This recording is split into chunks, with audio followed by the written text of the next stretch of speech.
Hi, I'm Eric, and our group believes that responsible water use is a major part of growing UNL's sustainability culture. And here's some reasons why we believe this. Water scarcity is a major issue that affects our planet. It is caused by lack of access, shortage of water, and lack of infrastructure. Water use has been growing globally at a rate that is more than twice the rate of population increase in the last century. 1.2 billion people, which is about 1/5 of the world's population, lives in areas that suffer from water scarcity. 844 million live without access to safe water. Every 2 minutes, a child dies from a water scarcity-related disease. The University of California at Santa Cruz has allowed for multiple water-saving opportunities. They have introduced low-flow bathroom fixtures, 5-minute timers on their showers, and have reduced the amount of water used to irrigate landscaping and the grounds around campus, which saves the campus money on water. The University of Cincinnati reevaluated the amount of hot and cold water the campus needed and installed smaller hot water heaters, therefore wasting less water. This also saves the campus money on water and electricity. The pros of this are that both universities are able to save operating costs. Both universities are able to increase the awareness of student and faculty about the issues surrounding water sustainability. The cons of this is that it can be time-consuming to upgrade all of these options, and that students who use the showers may be upset about the timers and lower flow bathroom fixtures. The Environmental Protection Agency created a certification, WaterSense, that is given to bathroom fixtures that use less than 2 gallons of water per minute. We recommend switching to WaterSense fixtures in all buildings on city campus, mainly focusing on shower heads.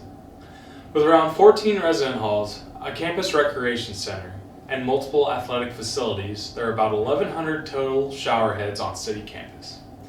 Without the WaterSense label, shower heads use about 2.5 gallons of water per minute. The WaterSense label saves 0.5 gallons of water per minute per fixture. It was determined that approximately 4 gallons of water would be saved per average time shower with these effective shower heads. Currently, with shower heads that deliver water at 2.5 gallons per minute in an average day, approximately 300,000 gallons of water is used just for showers. If these new shower heads that deliver 2.0 gallons per minute replace the current ones, the number will be reduced to 240,000 gallons per day. This implementation would save around 15 million gallons per school year. Rain barrels are a vital option to collect and reuse the abundance of rainwater that falls on campus during the wet season. We suggest putting a 214-gallon RTS rainwater system on the side of Howard L. Hawks Hall and another one on the side of Hamilton Hall. Without rain barrels, all of the precipitation that falls on campus either runs off the grounds or permeates through the soil and is not reused. The addition of these rain collection systems on 2 campus buildings will allow for less dependency on the municipal water system and will allow for healthier plants, as rainwater doesn't have the dissolved minerals, chloride and fluoride, that treated water does. Conserving water in one part of the world may open up fresh water sources for other parts of the world who need it more. UNL can conserve water by installing efficient bathroom fixtures and rain collection systems. The water that UNL doesn't take from municipal sources can be utilized in other places across the city. Another positive that would come from UNL conserving water is that more usable water will be available for a much longer time. Water wouldn't be wasted, so our sources would not be depleted as quickly. Here's the relation to the Millennium assessment. UNL is a mini-city and utilizes ecosystem services. These are the benefits humans gain from using the environment and its resources freely. When we use municipal water for landscape services, we're using a large portion of the limited amount of drinkable fresh water available for everyone in Nebraska. The university acts with more anthropocentric view in mind, and this means that humans are the most central, the most important things in the world. All of the world's resources and services are there for us to use to depletion. This is how UNL is using water, as if there's an endless supply for the university to use. But this is not the case. What is the full cost of using our drinkable water heedlessly? UNL should make decision on water use based off the full cost, monetary, and environmental.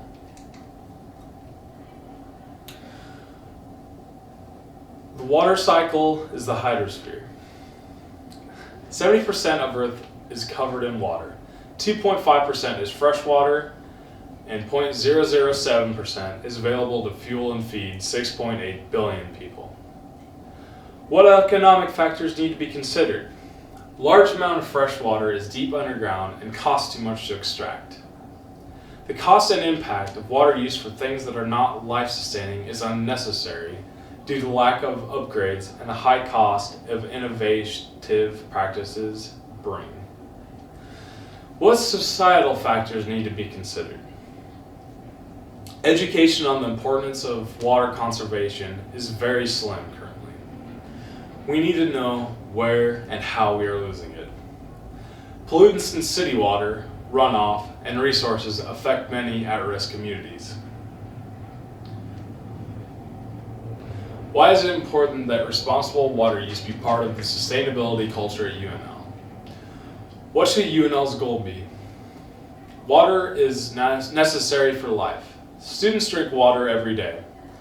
Water scarcity is a major global issue. Our responsibility goal goes further than efficient toilets, faucets, and shower heads. UNL's goal should be to educate students about water conservation and to lessen the amount of water used by shower heads and sinks by at least 25%. Here's our mind map on responsible water use, which summarizes the points brought up in our presentation. It relates the water cycle, available drinking water, water quality, cost of water used on campus, monetary resource savings, global issue, education, community, and unintended consequences. Who are the major stakeholders who need to be involved in addressing this issue?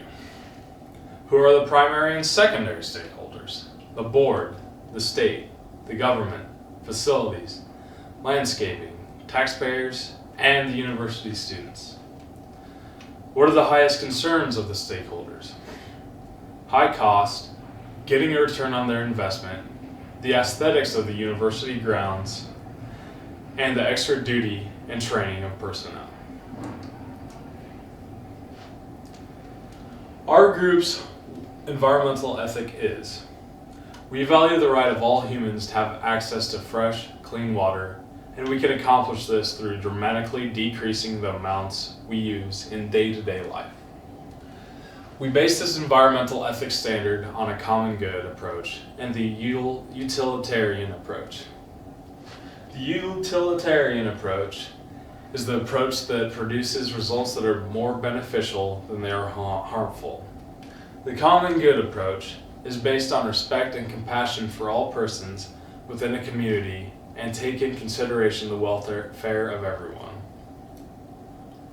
Throughout the planning and research of this project, we analyzed and narrowed our findings by asking, which option will produce the most good and do the least harm? Which option best serves the community as a whole, not just some members? This helps us conclude that our suggested solutions are not only innovative, responsible, and cost-saving, but overall have lower risk than other options. Thank you.